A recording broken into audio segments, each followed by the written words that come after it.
रामपुर गांव के बीच में एक छोटी सी नदी के पास एक झोपड़ी रहा करती थी। उसी झोपड़ी में गोपाल अपनी माँ गंगा के साथ रहा करता था। गंगा के पति रामू की अचानक मृत्यु के बाद गोपाल ही अपनी बीमार माँ की सेवा किया करता था। गंगा की बीमारी दिन प्रतिदिन बढ़ती जा रही थी और ये देखकर गोपाल बहुत परेशान रहने लगा था। एक दिन गोपाल ने अपनी माँ से कहा, माँ, आपकी तबीयत दिन प्रतिदिन बढ़ती जा रही है और घर में भी कुछ खाने को नहीं बचा है। आप कहो तो मैं गांव से शहर कमाने चला जाता हूं। तभी उसकी माँ कहती है, बेटा, जब तेरे पिता जिंदा थे तो उन्होंने तुझे बहुत प्यार से पाला था और अब उनके चले जाने के बाद मैं तुझे अपने से दूर कहीं नहीं जाने दूंगी। तभी गोपाल चुप हो जाता है, लेकिन अपनी माँ के लिए कुछ करना चाहता था। अगले ही दिन सुबह गोपाल नदी के किनारे बैठा था, आंखों में आंसू और मन में उदासी लेकर। उसने ऊपर देखकर कहा, हे भगवान, मेरी माँ को ठीक कर दो। मैं कुछ भी करने को तैयार हूं। तभी एक वृद्ध साधु वहां से गुजर रहे थे। उन्होंने गोपाल को रोते देखा तो प्यार से पूछा, बालक, क्यों रो रहे हो? गोपाल ने उस साधु को सब बता दिया, अपनी माँ की बीमारी, पैसे की कमी और अपने असहाय होने का दर्द। साधु मुस्कुराए और बोले, बालक, सच्चा प्रेम और निष्ठा से की गई प्रार्थना कभी व्यर्थ नहीं जाती। एक काम करो, हर दिन इस नदी के किनारे बैठना और हर दिन कृष्ण से प्रार्थना करना। वह एक दिन तुम्हारी जरूर सुनेंगे। और इतना कहने के बाद साधु वहां से चले जाते हैं। अब गोपाल ने साधु की बात मान ली थी। अब वो हर दिन आकर नदी के किनारे बैठता और हर दिन कृष्ण का नाम जपता और अपनी माँ के लिए प्रार्थना करता। एक दिन की बात है, गंगा ने अपने बेटे से कहा, बेटा, अब घर पर कुछ खाने को नहीं बचा है। मैं तो भूखी रह जाऊंगी, पर मेरे बच्चे, मुझे तेरी फिक्र है कि तू कैसे भूखा रहेगा। तभी गोपाल अपनी माँ से कहता है, माँ, आप फिक्र मत करो। जब तक मैं तुम्हारे साथ हूं, तुम्हें कभी भूखा सोने नहीं दूंगा, चाहे इसके लिए मुझे जो भी करना पड़े। और इतना कहने के बाद गोपाल वहां से चला जाता है। वो आज फिर से नदी के किनारे जाकर बैठ जाता है, पर आज उसके मन में विश्वास कमजोर पड़ गया था। उसने आंखें बंद की, पर मन में वो शक्ति और लगन नहीं थी जो पहले हुआ करती थी। तभी वहां एक छोटी सी बच्ची आती है और गोपाल से कहती है, मेरे पिता कहते हैं, अगर किसी भक्त के मन में चिंता और दिल में भगवान के लिए विश्वास काम पड़े तो भगवान उसकी चिंता मिटाने और उसे भरोसा दिलाने किसी न किसी रूप में जरूर आते हैं। और इतना कहने के बाद वो बच्ची वहां से चली जाती है। गोपाल उस बच्ची की बातें सुनकर एकदम से चकित रह जाता है कि उस छोटी सी बच्ची को मेरे दिल की बात कैसे पता चली। वो उससे कुछ पूछता, इससे पहले ही वो बच्ची वहां से जा चुकी होती है। गोपाल ये सारी बातें घर जाकर अपनी माँ को बताता है। तभी उसकी माँ कहती हैं, बेटा, भगवान हर रूप में हमारे साथ है। फिर कुछ दिन ऐसे ही बीत जाते हैं। एक सुबह जब गोपाल सोकर उठा तो उसने देखा कि माँ की हालत और ज्यादा बिगड़ गई है। गोपाल माँ से कहता है, माँ, तुम मेरे साथ शहर चलो, मैं तुम्हें वहां अच्छे से डॉक्टर से दिखा लाऊंगा। तभी माँ कहती है, बेटा, डॉक्टर के पास जाने के लिए पैसा चाहिए होते हैं और हमारे पास तो रोटी खाने तक के पैसे नहीं हैं। मैं तुझ पर और बोझ नहीं बनना चाहती। भगवान पे भरोसा रख, मैं ऐसे ही ठीक हो जाऊंगी। गोपाल माँ के पैरों में बैठ जाता है और रोने लगता है। तभी माँ कहती हैं, बेटा, बस एक विश्वास बनाए रखना, भगवान पे वो सब ठीक करेंगे। तेरा प्रेम ही मेरे लिए सबसे बड़ी दवा है।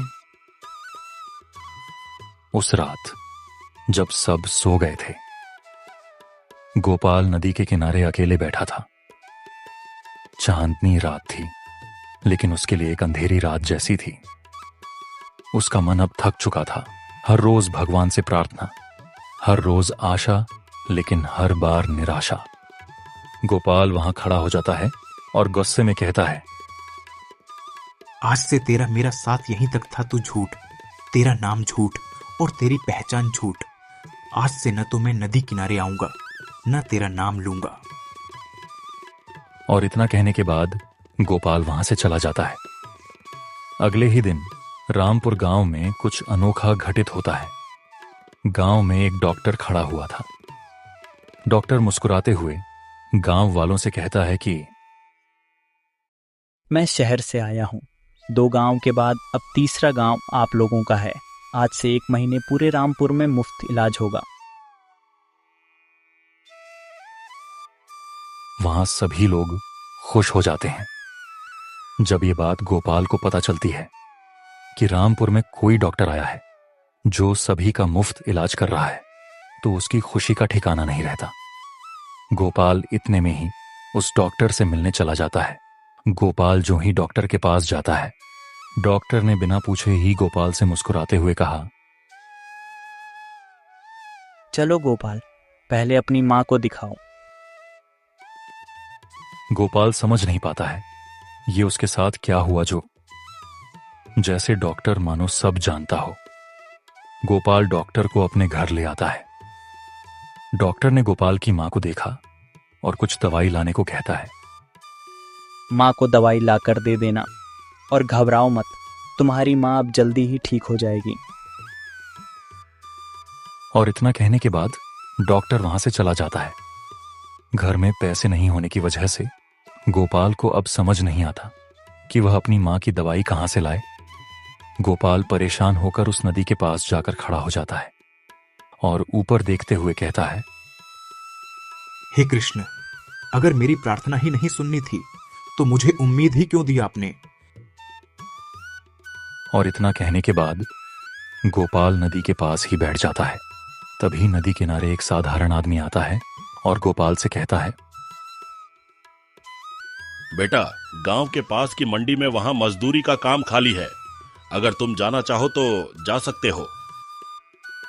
और इतना कहने के बाद वह आदमी वहां से चला जाता है। गोपाल वहां थोड़ी देर खड़ा सोचता है, फिर अपने आप से कहता है, अगर मैंने अभी भी कुछ नहीं किया तो मां की हालत और बिगड़ सकती है, और अब तो घर पर भी कुछ खाने को नहीं बचा है। अब मुझे ही कुछ करना पड़ेगा। गोपाल पहले थोड़ा झिझकता है, फिर अपनी मां के लिए तैयार हो जाता है। गोपाल तभी वहां से चलकर मंडी पहुंच जाता है। गोपाल ने मंडी पहुंचते ही अपने आप को पूरी तरह से तैयार कर लिया था कि मां के लिए कुछ कर सके। लेकिन जब उसने मंडी के लोगों से काम मांगना शुरू किया तो वहां कोई काम नहीं था। सभी लोगों ने उससे कहा कि आज के दिन कोई काम नहीं है। बेटा, आज के दिन तो कोई काम नहीं, तुम कभी और आ जाना।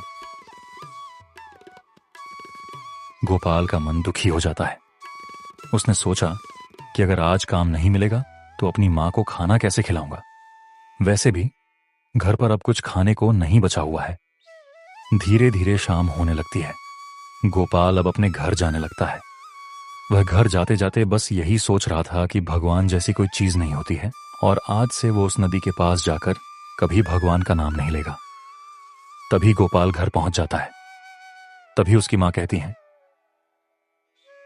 बेटा, मुझे पता था कि आज तू शहर काम के लिए गया था। बता, आज का काम तेरा कैसा रहा? तभी गोपाल अपनी मां से कहता है, मां, मैंने पूरी कोशिश की, लेकिन आज मंडी में मुझे कोई काम नहीं मिल पाया। मुझे लगा था मैं आपके लिए कुछ लेकर आऊंगा, लेकिन मां, मैं तो खाली हाथ लौट के आया हूं। चिंता मत कर बेटा, भगवान पर भरोसा रखो, वो एक दिन सब ठीक कर देंगे। गोपाल को मां की बात सुनकर थोड़ा गुस्सा आता है। तभी गोपाल सोच में पड़ी रियज जाता है कि आज तो घर पर कुछ खाने को नहीं है, वो अपनी मां को आज क्या खिलाएगा।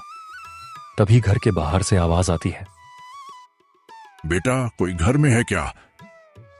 गोपाल और उसकी मां जैसे ही बाहर देखने जाते हैं,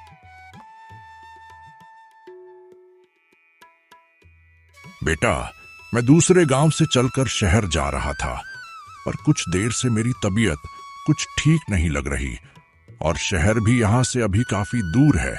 क्या मैं तुम्हारी झोपड़ी में आज की रात काट सकता हूं? तभी गंगा कहती है, बाबा, आप हमारे लिए मेहमान हैं। यदि भगवान ने आपको हमारे घर भेजा है तो आप जरूर यहाँ पर रह सकते हैं। पर बाबा, बुजुर्ग आदमी गंगा के चेहरे पर एकदम से उदासी देखकर कहते हैं, क्या हुआ बेटा, तुम एकदम से परेशान क्यों हो गई? तभी गंगा बाबा को देखकर कहती है, माफ कीजिए बाबा, आज मेरे घर में खुद के लिए भी कुछ खाने को नहीं है। सुबह से हमारे पेट में एक दाना भी नहीं गया है, इसलिए हम आपको रहने की तो व्यवस्था दे सकते हैं, लेकिन भोजन की नहीं। तभी बाबा मुस्कुराते हुए गंगा की तरफ देखते हैं और कहते हैं, बेटी, तुम उसकी चिंता मत करो, मैं अपने साथ खाना लेकर आया हूं। यह सफर लंबा था, इसलिए मैं अपने लिए थोड़ा अधिक खाना बांध लाया हूं। इतना खाना है कि उसमें हम सभी का पेट भर सके। गंगा बाबा के पैरों में बैठ जाती है और कहती है, आज आपकी वजह से मेरा बेटा भूखा रहने से बच गया। आप हमारे घर भगवान बनकर आए हो। बेटा, भगवान पर भरोसा रखो, वो सब ठीक कर देंगे। उस रात गोपाल, गंगा और बाबा सब मिलकर भोजन करते हैं। गोपाल के चेहरे पर पहली बार सुकून और मुस्कान दिखाई देती है। अगली सुबह जब गोपाल जागता है तो देखता है कि बाबा जा चुके होते हैं, पर घर के एक कोने में एक थैला पड़ा होता है जिसमें कुछ अनाज, थोड़ा पैसा और एक चिट्ठी होती है। चिट्ठी में लिखा होता है,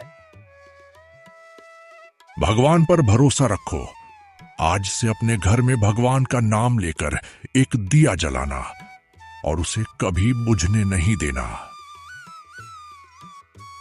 गोपाल को बाबा की बात पढ़कर भगवान पर भरोसा नहीं होता है और वह आधे मन से बिना भगवान का नाम लिए ही दीपक घर में रख लेता है। कुछ दिन बीत जाते हैं।